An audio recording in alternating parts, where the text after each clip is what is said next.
Hey guys, and thanks for checking out the latest episode of Two Player Reviews. Yeah, today we're going to talk about one of 2013's best games, and for a lot of people it was contender for Game of the Year. What game are we doing?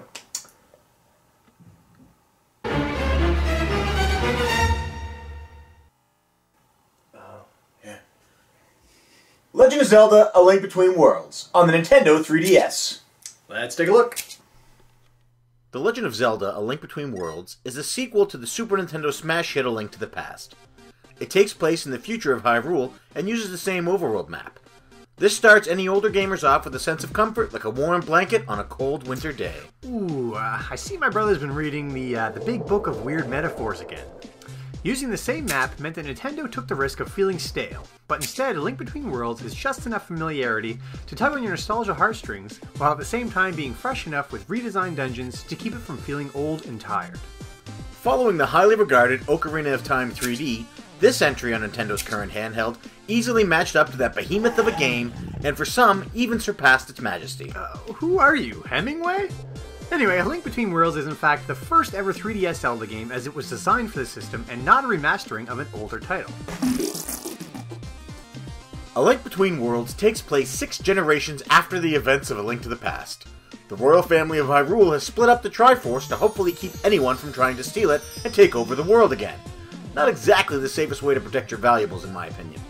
Yeah, and Link starts off being woken up by the son of a blacksmith that he works for.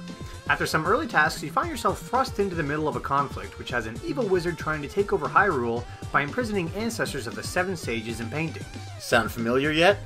Link then discovers an alternate world that is a mirror image of Hyrule, known as Lorule. I see what you did there, Nintendo. He has to travel between the two, saving the sages' bloodlines, and culminating in a battle with the enemy. Much like A Link to the Past, A Link Between Worlds is played in the same top-down perspective. Your basic attacks are almost identical, and a lot of the items you use are very much the same, with a few new ones added in for flavor. The mechanic and how you use and acquire your items in this title are a lot different than not just A Link to the Past, but any Zelda to date. That's right. A Link Between Worlds introduces the stamina bar, which will be used in place of a magic bar, or count for the amount of items you currently hold. For example, if you drop a bomb, a portion of stamina will be used, so you can drop a few, but once the bar is empty, you then have to wait for the bar to refill, which takes a few seconds to recharge. You can find items to fill your bar up faster, but the rate it recharges on its own will more than likely get you through the game just fine. This is a really unique mechanic that at first I was a little hesitant about, as it completely strays away from what has become the norm for Zelda, but after playing with it for a short time you will realize how much it actually improves the gameplay. And this wasn't the only thing they changed, as P2 mentioned earlier. The way you acquire your items is completely different now as well. While you can find some useful items in dungeons or around the map in different places, your main items are no longer locked up in large chests, but rather can all be rented out from a mysterious traveling merchant who sets up shop in Link's home at the center of the map.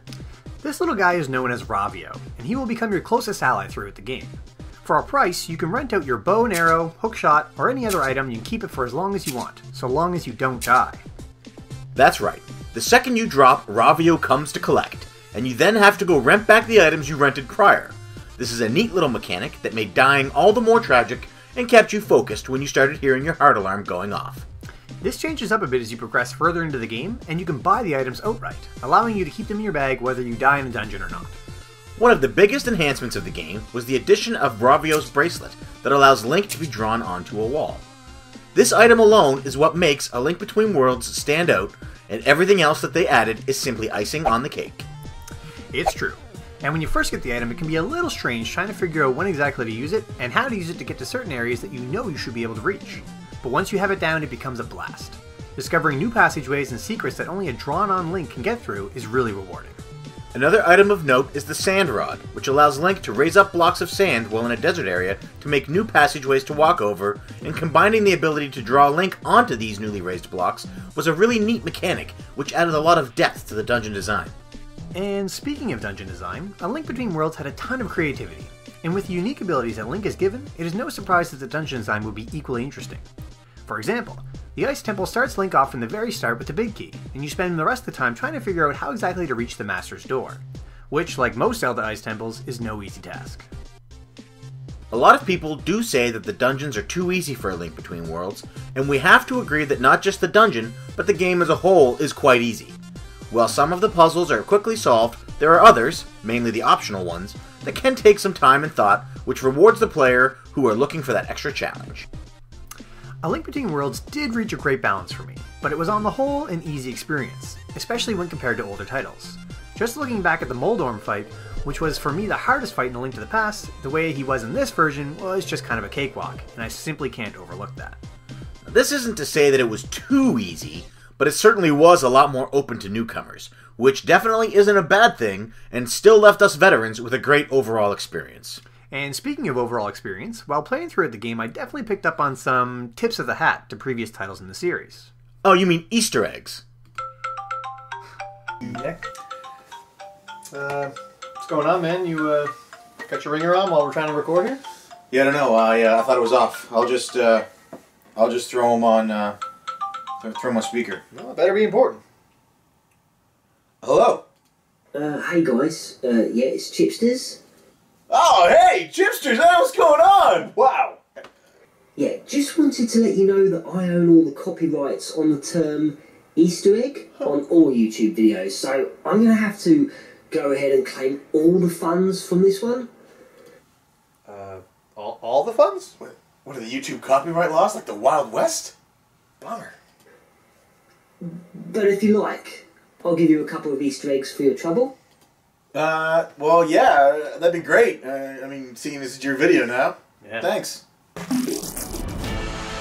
Number 1. The moment the game is up and running and Link has awoken by Gully, you can immediately begin to take in your surroundings. If you take a look in the bottom right hand corner of your house, there you can find Majora's Mask prominently hanging there on the wall in all its glory.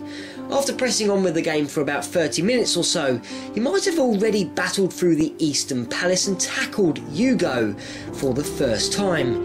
It's at this point Link will have the ability to merge into any wall, and which is now a good time to head on home, as you can wear Majora's Mask. Well, sort of, anyway.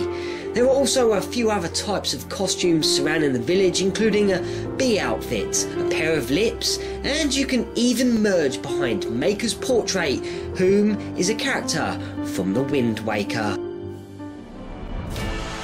Number 2. After completing the game for the first time, you'll be able to replay the entire adventure, but this time in the hero mode. Once the game is underway and you have gained the sword, and you have bagged yourself a few rupees, head on over to the milk bar and start to request a song or two from the musicians.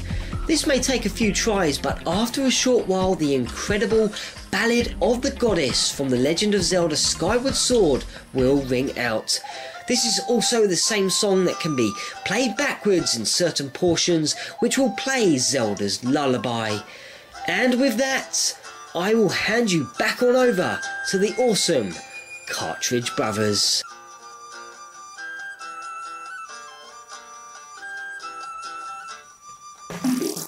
Thanks a lot, James. And now, back to the review. A Link Between Worlds is a beautiful game that takes full advantage of the 3DS's capability. Its colors are bright and leap off of the screen, and the enemies that were initially designed as sprites look fantastic with the added level of detail. And a lot of the dungeons were built on levels, so you really get a sense of depth while playing with the 3D on or off. No matter what way you like to play, you're going to have a great time with it. Attack animations on both Link and the enemies are fluid, and the game suffered from no slowdown even when multiple spells were being cast at the same time, which speaks to the hardware as much as it does the game itself. As we have come to expect with the Zelda franchise, the game's soundtrack is symphonic. Wait a second. Isn't it just redone tracks from A Link to the Past? Yeah, actually it is, and they were symphonic in 1992, and they remain so now in 2013. Well, just like the tunes, the sound effects were also remastered from the original, which really add to the level of nostalgia. All in all, I absolutely adored Link's first foray onto the 3DS. The game made me feel like I was 11 years old again, and with each dungeon completed, I wanted to do more and more. I completely agree. I simply couldn't get enough, and I feel that as the first Zelda sequel, it couldn't have done better in any other way. If you own a 3DS, and you'd like a trip down memory lane, or if you're a newcomer to the land of Hyrule, then you can't go wrong with this unique Zelda experience. Legend of Zelda: A Link Between Worlds is a must-have for gamers of all ages. Thanks for watching, guys. And a special Cartridge Bros thank you to Chipsters for being a part of this video. If by some strange twist of fate you haven't seen his channel, we've left a link below and you should definitely check it out. If you enjoyed this video, please like, comment, and subscribe. We'd love to hear your thoughts on what was our Game of the Year. This has been a Cartridge Bros production, and we'll see you next time.